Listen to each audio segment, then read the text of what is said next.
point I really want to make is that if you do take a narrative, and I actually believe that you can take a lot of different narratives, and you take the narrative that's comfortable for the faculty, that narrative will liberate you from the frozen syllabus. You will begin to thaw the frozen syllabus. And so I'm happy. I see Don Holcomb down there, and he knows, he coined this phrase, and it has always stayed with me. Well, narrative is not enough. It's not enough in many ways. I alluded to some. I mean, it is that you do want your students to learn some techniques and skills. They do need to understand the concepts that you're using. But as in a grammar course, they need to do it in a context where they have something interesting to talk about. And another thing which and this is somewhat personal, is not really, is that they should have, your narrative should have Witz. Now, Witz is a fine German word that means a joke.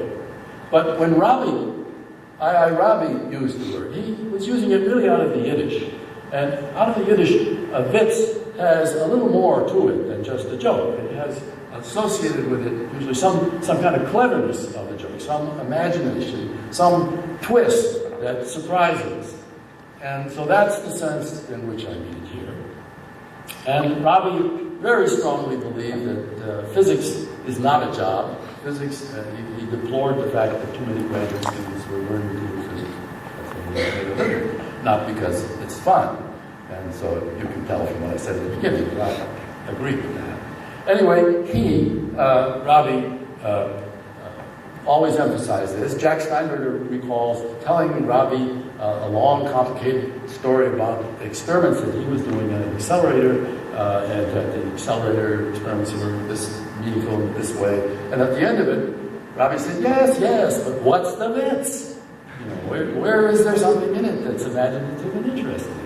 And I think Steinberger remembers it because he didn't like it. But now, you all do know the importance of Witz because we use it all the time. I mean, anybody who does a demonstration in the classroom has got a Witz somewhere there. And, you know, I have a long list of favorites, but here's one that always worked very well. You take a carbon dioxide fire extinguisher, you sit in a cart, you blast carbon dioxide out one end, you know, and you can reach speeds of inches per second. And of course, you're trading a little professorial dignity for a little classroom attention, and we all know that that's a good trade. But I'm going to tell you another example of this, because Witz occurs in experiments, and I just had enormous pleasure to be involved in an experiment that had a lot of Witz, and so I'm going to tell you about that.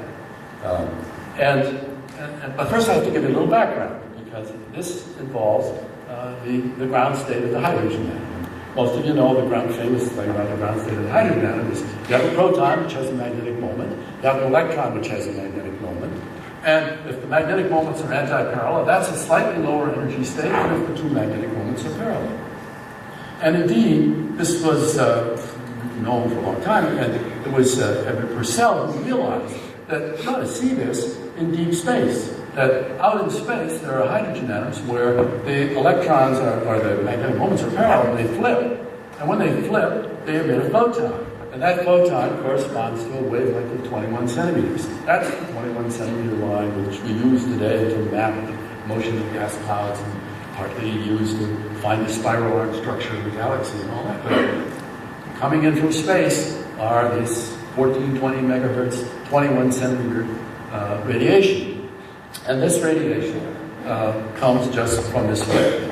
It has a mean life, if it ever comes up in your quiz shows, about 10 million years, which means you've got to have a lot of them out there to be getting the signal, but there are a lot of them out there, and we are getting the signal.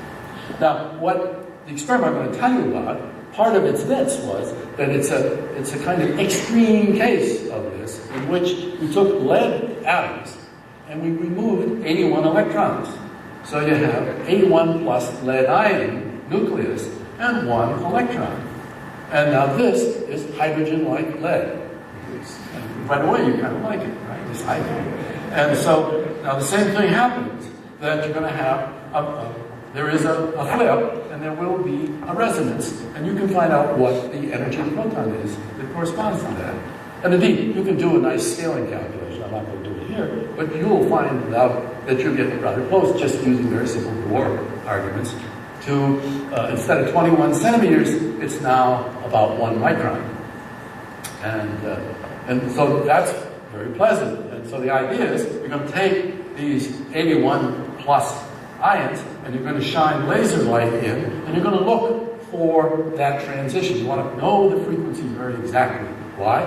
Well, you would like to test quantum electrodynamics. Quantum electrodynamics affects the transition in hydrogen, but only by a very minute fraction of a percent. Now, in the 81 plus, you've got that 81 charge down there. The energy, well, the 81 down there means, it goes roughly as a cube of the charge. And so you would, but the electric field goes really as about the square of the charge. So anyway, you're going to jack up the electric field hugely.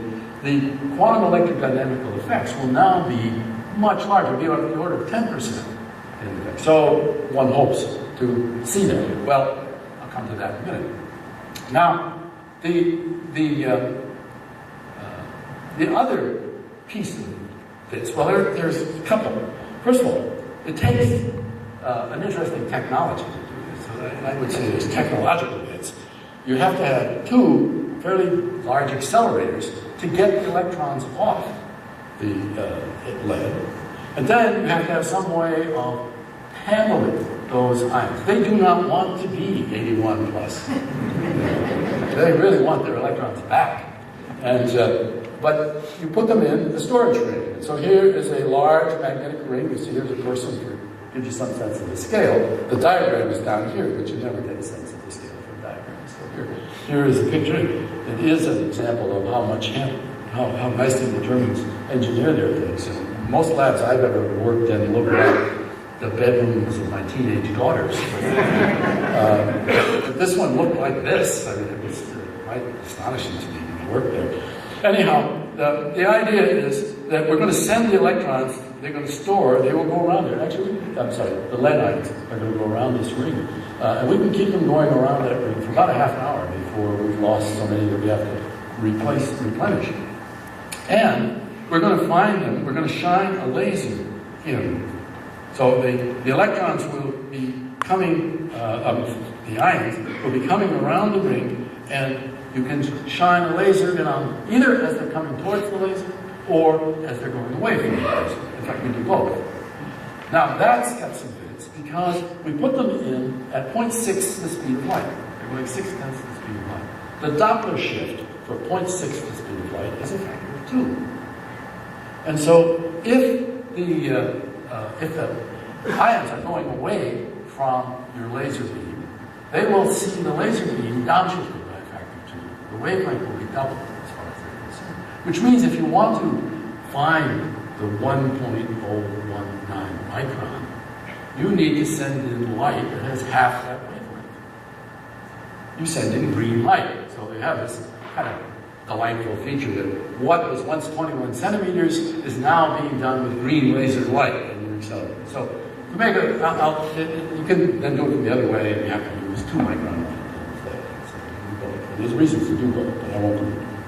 So the story here then is, I think, that there's a lot of bits in the experiments, and I've given you an example.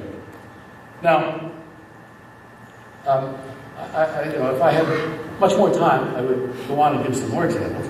But instead, I'm going to talk about another source of narratives, because I'm continuing to be interested in narratives in physics. And the obvious source, to me, is astronomy. Astronomy has a wonderful wealth of narratives. And today, it has a master narrative, which is really, I think, engrossing and quite marvelously credible. That's probably, I always have a hesitant suspicion of, and you should always have a suspicion of narratives. But this one I find very entrancing. And this is, you've probably all seen this picture. This is a very famous NASA picture, which essentially plots the history of the universe since the Big Bang. And it shows you things like where recombination occurs and the moment at which radiation is decoupled from the ions of space, and that radiation now becomes the cosmic microwave background of today. And so and that occurs somewhere around, somewhere around 380,000 years after the Big Bang.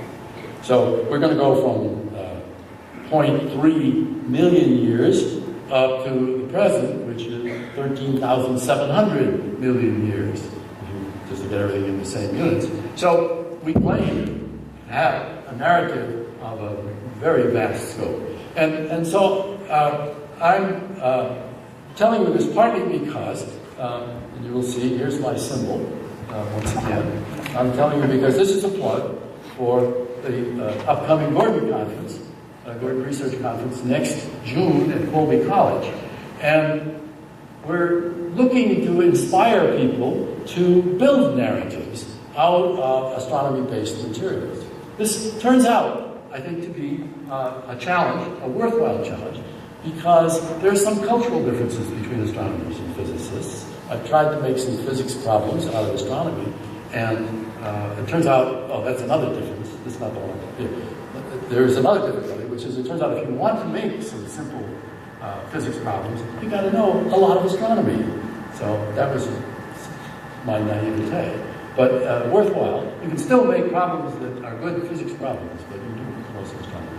And as I say, there are some cultural differences that I have become aware of as I helped David Jackson get the theme issue of AJP ready, which has as its theme using physics theory. So let me just blow up so you can see here in a enlarged form what to do if you want to come to this Gordon Conference. And I invite you to the Gordon Conference. So I've tried to convince you that this is a worthwhile enterprise, and I would be willing to put it up to authority when I would ask, to Professor Oersted here, is narrative important in physics? Is it something we should be concerned with and we should work hard to develop? And we can... And then I would ask him the other important question, which is, have I gone on long enough? Thank you.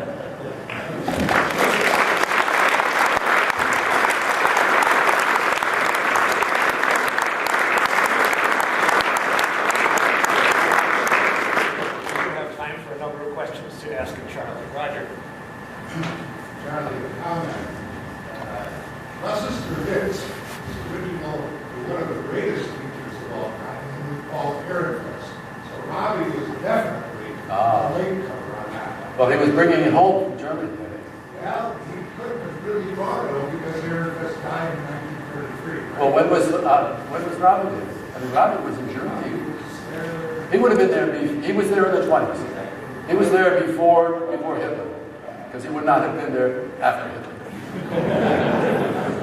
Anyway, turned into Ehrenfest in the future. Thank you, Roger. But I got it from Robert. You've done a very fine job of explaining everything there is to know. Thank you very much.